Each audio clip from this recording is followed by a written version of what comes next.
Hello English learners, আজকের এই ভিডিওতে আমরা আলোচনা করতে চলেছি জেবি শ অর্থাৎ জর্জ বার্নার্ড শর একটি ফেমাস প্লে যার নাম হচ্ছে মেজর বারবারা।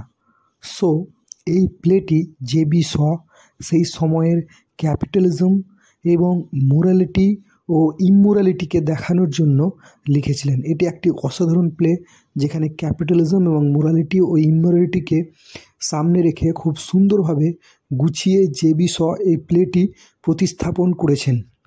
সো আর দেরি না করে এই প্লেটি শুরু করা যাক। এই প্লেটির সারসংক্ষিপ্ত জানার আগে আমাদেরকে এই প্লেটিতে যেই ক্যারেক্টারগুলি রয়েছে তাদের সম্পর্কে জানতে হবে। তো প্রধানত আমরা এখানে 5টি ক্যারেক্টার পাচ্ছি। প্রথম ক্যারেক্টার হচ্ছে লেডি ব্রিটোমার্ট এবং তার হাজব্যান্ড অ্যান্ড্রিউ আন্ডারসাফট, এবং এদের 3জন চিলড্রেন রয়েছে। বারবারা অর্থাৎ যার নামে টাইটেল বারবারা, আর স্টেফেন ও সারা। স্টেফেন হচ্ছে তাদের ভাই, সারা আর বারবারা হচ্ছে 2 বোন। তো আমরা যখন এই প্লেটি এগিয়ে যাচ্ছে তখন দেখতে পাচ্ছি যে লেডি ব্রিটোমার্ট এবং স্টেফেন একটা লাইব্রেরিতে রয়েছে। সেখানে সেই লাইব্রেরিতে তারা আলোচনা করছে যে কিভাবে তার বাবার সম্পত্তির মালিক স্টেফেন হতে পারবে। অ্যাকচুয়ালি সিচুয়েশনটা এইরকম হচ্ছে যে অ্যান্ড্রিউ আন্ডারসাফট একটি হাতিয়ার কারখানার মালিক, তার কাছে প্রচুর পরিমাণে অর্থ রয়েছে, কিন্তু তার উত্তরাধিকারী সে তার ছেলে স্টেফেনকে বানাতে চায় না, কারণ তার ট্র্যাডিশন অনুযায়ী সেই ব্যক্তি তার উত্তরাধিকারী হবে যার কোনো কিছু নেই, অর্থাৎ যে অরফ্যান। কিন্তু সেই হিসেবে স্টেফেন তো তার উত্তরাধিকারী হচ্ছে না। তার ফলে স্টেফেনকে যেহেতু সে উত্তরাধিকারী করেনি, সেই জন্যই অ্যান্ড্রিউ আন্ডারসাফট এবং তার স্ত্রী লেডি ব্রিটোমার্টের ডিভোর্স হয়ে যায়। কিন্তু লেডি ব্রিটোমার্ট এখনও স্টেফেনকে বোঝানোর চেষ্টা করছে যে কিভাবে তার বাবার কাছ থেকে সে সেই হাতিয়ার কারখানার মালিক হতে পারে বাবার পরবর্তীতে। তার জন্যই তাকে লাইব্রেরিতে ডেকেছে এবং সেখানে তারা আলোচনা করছে যে কিভাবে সে এর পরে উত্তরাধিকার সূত্রে তার বাবার কারখানাটা পেতে পারে। আমরা প্রথমে একটু লেডি ব্রিটোমার্টের হাজব্যান্ড অ্যান্ড্রিউ আন্ডারসাফট সম্পর্কে জেনে নিই। অ্যান্ড্রিউ আন্ডারসাফট কীভাবে এই কারখানার মালিক হলো। প্রথমে অ্যান্ড্রিউ আন্ডারসাফট অত্যন্ত দরিদ্র ছিল, সে একটা অরফ্যান ছিল। পরবর্তীতে একটি হাতিয়ার কারখানায় কাজ করতে শুরু করে এবং খুব অর্থ উপার্জন করতে শুরু করে এবং পরবর্তীতে হাতিয়ার কারখানার মালিক হয়ে যায়। সে কিন্তু কখনো এইটা ভাবে না যে সে টাকা কিভাবে ইনকাম করছে, সে শুধু চায় যে তার প্রচুর অর্থ হোক, প্রচুর পাওয়ার হোক, এই রকম একজন ব্যক্তি সে। তো এখানে জেবি শ ক্যাপিটালিজমের হালকা ছোঁয়া কিন্তু আমাদেরকে দেখিয়েছেন। তার সাথে সাথে অন্যদিকে আমরা দেখতে পাচ্ছি যে লেডি ব্রিটোমার্ট স্টেফেনকে বোঝানোর চেষ্টা করছে এবং তারা প্ল্যানিং করছে যে কিভাবে অ্যান্ড্রিউ আন্ডারসাফটের কাছ থেকে উত্তরাধিকার সূত্রে সেই হাতিয়ার কারখানার মালিক স্টেফেন হতে পারবে। তার জন্য স্টেফেন এবং লেডি ব্রিটোমার্ট একটা সিদ্ধান্তে আসছে যে তারা অ্যান্ড্রিউ আন্ডারসাফটকে তাদের বাড়িতে ইনভাইট করবে। ইনভাইট করা হলো অ্যান্ড্রিউ আন্ডারসাফটকে তাদের বাড়িতে, এবং অ্যান্ড্রিউ আন্ডারসাফট নিজের ফ্যামিলিকে অত্যন্ত ভালোবাসতেন। ডিভোর্স হওয়া সত্ত্বেও সে কিন্তু তাদের ইনভিটেশন কবুল করলেন এবং তাদের সেই পার্টিতে এলেন।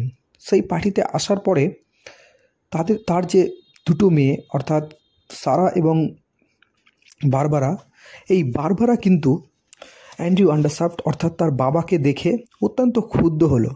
সে কিন্তু তার বাবার পয়েন্ট অফ ভিউয়ের সঙ্গে একটাও কথা তার মিলছে না। এবং আসলে মেজর বারবারা হচ্ছে স্যালভেশন আর্মির একজন মেজর। স্যালভেশন আর্মি কি?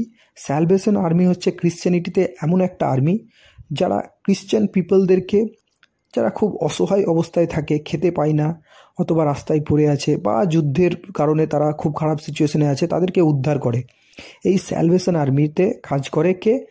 বারবারা। আর এই স্যালভেশন আর্মির মেজর সে, ওই কারণেই তার নাম হচ্ছে মেজর বারবারা। সো সে তো একটা অনেস্ট কাজ করে, একটা খুব বলতে পারি আমরা চ্যারিটিমূলক কাজ করে।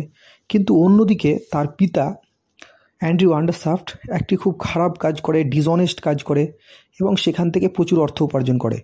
সেই কারণে সে কিন্তু অ্যান্ড্রিউ আন্ডারসাফটকে বিভিন্ন ধরনের কথা বলতে শুরু করে যে তার কাজটা সৎ নয়, সে ভালো কাজ করে না।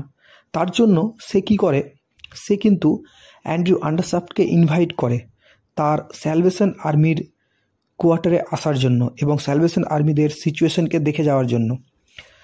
এবং অ্যান্ড্রিউ আন্ডারসাফটও কিন্তু বারবারাকে বলে যে হ্যাঁ, আমি অবশ্যই তোমার আর্মির কোয়ার্টারে যাব, স্যালভেশন আর্মির কোয়ার্টারে যাব, কিন্তু পরবর্তীতে তোমাকেও আমার সেই হাতিয়ার ফ্যাক্টরিতে আসতে হবে।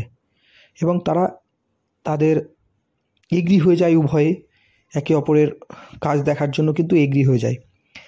এবং পরবর্তীতে এইটা দেখতে পাওয়া যায় যে মেজর বারবারার স্যালভেশন আর্মির কোয়ার্টারে অ্যান্ড্রিউ আন্ডারসাফট ভ্রমণ করতে গেল একদিন। এবং যখন সে ভ্রমণ করতে গিয়ে সে কী দেখতে পেল, সে দেখতে পেল যে স্যালভেশন আর্মির যেই লোকগুলো রয়েছে, অর্থাৎ যারা সেই স্যালভেশন আর্মিতে কাজ করে, প্রত্যেকেই অত্যন্ত দুঃখিত অবস্থায় রয়েছে। সবার অবস্থা অত্যন্ত খারাপ, তাদের অত্যন্ত হেল্প প্রয়োজন, টাকার প্রয়োজন। আর অন্যদিকে অ্যান্ড্রিউ আন্ডারসাফট টাকার লোভী হলেও সে কিন্তু খুব সহজেই দান দিয়ে দিত, চ্যারিটি অনেক করত। আর এই স্যালভেশন আর্মির সিচুয়েশন দেখার পরে সে সিদ্ধান্ত করলো যে সে কিছু টাকা দান করবে এই স্যালভেশন আর্মিতে। আর সে যখন এই সিদ্ধান্তটা করলো, তখন বারবারা তাকে বলল যে না, স্যালভেশন আর্মি তার ডিসঅনেস্ট টাকা, তার খারাপ জায়গা থেকে উপার্জন করা টাকা, অর্থাৎ হাতিয়ার বিক্রি করে যে টাকা সে উপার্জন করেছে ডিসঅনেস্টভাবে, সেই টাকা স্যালভেশন আর্মি নিবে না। কিন্তু আনফর্চুনেটলি স্যালভেশন আর্মির যে হেড রয়েছেন, সে কিন্তু সেই টাকাকে গ্রহণ করে নিলেন এবং এটাও জানালেন যে এর আগেও তারা একজন উইস্কি ডিলারের কাছ থেকেও টাকা নিয়েছেন। আর তিনি বললেন যে আমাদের কাছে চ্যারিটিটা মেন, কার কাছ থেকে টাকা আসছে এটা আমরা দেখব না, লোকের ভালো হলেই আমরা সেই টাকা গ্রহণ করব। আর এই কথাগুলো বারবারাকে কিন্তু অত্যন্ত দুঃখ দিল। সে এতদিন ভেবেছিল যে তার সমস্ত কিছু অনেস্টভাবে হচ্ছে। পরবর্তীতে যখন আবার এই প্লেটি একটু এগিয়ে যাচ্ছে, তখন আমরা দেখতে পাচ্ছি যে মেজর বারবারা এবং তার পুরো ফ্যামিলি কথা মতো সেই অ্যান্ড্রু আন্ডারসাফটের হাতিয়ার কারখানায় ভ্রমণ করতে যাচ্ছে। এবং সেই হাতিয়ার কারখানায় ভ্রমণ করতে যাওয়ার পরে মেজর বারবারা দেখতে পাচ্ছে যে সেই হাতিয়ার কারখানার যে স্টাফগুলো রয়েছে, প্রত্যেকেই কিন্তু স্যালভেশন আর্মির স্টাফ থেকে সবাই কিন্তু অত্যন্ত সুখে আছে, সবাই খুব ভালো লাইফ লিড করছে as compare to the salvation army's member. অর্থাৎ স্যালভেশন আর্মির যেই মেম্বারগুলো ছিল, তাদের যে একটা ওয়ে অফ লাইফ, আর এই অ্যান্ড্রিউ আন্ডারসাফটের হাতিয়ার কারখানার যে লোকগুলো ছিল, অর্থাৎ যে স্টাফগুলো ছিল, তাদের যে ওয়ে অফ লাইফটা অনেকটাই ভালো তাদের থেকে। এবং এটাই বোঝাবার চেষ্টা করলো অ্যান্ড্রিউ আন্ডারসাফট যে এখানকার মানুষেরা অত্যন্ত তোমার সেই স্যালভেশন আর্মির লোকেদের চেয়ে অত্যন্ত এরা ভালো আছে। আর এইভাবেই জেবি শ এই একটা অসাধারণ প্লে মেজর বারবারা শেষ করছেন। সো আমরা এই প্লেটিতে দেখতে পাচ্ছি যে একটা ক্যাপিটালিজমের ছোঁয়া জেবি শ অর্থাৎ জর্জ বার্নার্ড শ দেখিয়েছেন। এখানে তিনি বলেছেন যে ক্যাপিটালিজম কেমন হবে, সেখানে কিন্তু প্রচুর পরিমাণে অর্থর উপরে ডিপেন্ড করে সমস্ত কিছু চলবে। অর্থাৎ মানুষ শুধু অর্থকে প্রাধান্য দেবে আর অন্য কিছুকে প্রাধান্য দেবে না, অনেস্টি বলে কোনো কিছু থাকবে না। ঠিক যেমন এখানে আমরা এই প্লেতে আমরা দেখতে পাচ্ছি। আর কি দেখিয়েছেন, মোরালিটি এবং ইমোরালিটি। মানুষ নৈতিকতার উপরে কাজ করবে না, অনৈতিকভাবে টাকা ইনকাম করবে, অনৈতিকভাবে সমস্ত কিছু চলবে। যেটা আমরা দেখতে পেলাম যে যেই লোকগুলো অনৈতিকভাবে টাকা ইনকাম করছে, তারা কিন্তু প্রত্যেকেই খুশি আছে। আর যারা নৈতিকভাবে ছিল, যেমন সেই স্যালভেশন আর্মির মেম্বারগুলো, তারা কিন্তু প্রত্যেকেই অতটা একটা সুন্দর লাইফ লিড করতে পারছিল না যেমন লাইফ হাতিয়ার কারখানার স্টাফগুলো লিড করছিল। তো এইভাবে অসাধারণ একটা থিম নিয়ে জেবি শ এই মেজর বারবারা প্লেটিকে শেষ করলেন। আশা করছি বন্ধুরা তোমাদেরকে এই মেজর বারবারা জেবি শর একটি অসাধারণ প্লে এক্সপ্লেনেশন সামারিটা খুব ভালো লেগেছে। পরবর্তীতে আমি আরও এই রকম প্লে, পোয়েমস, নোভেলস, বিভিন্ন ধরনের সামারি নিয়ে আসবো। Till then, stay connected with me.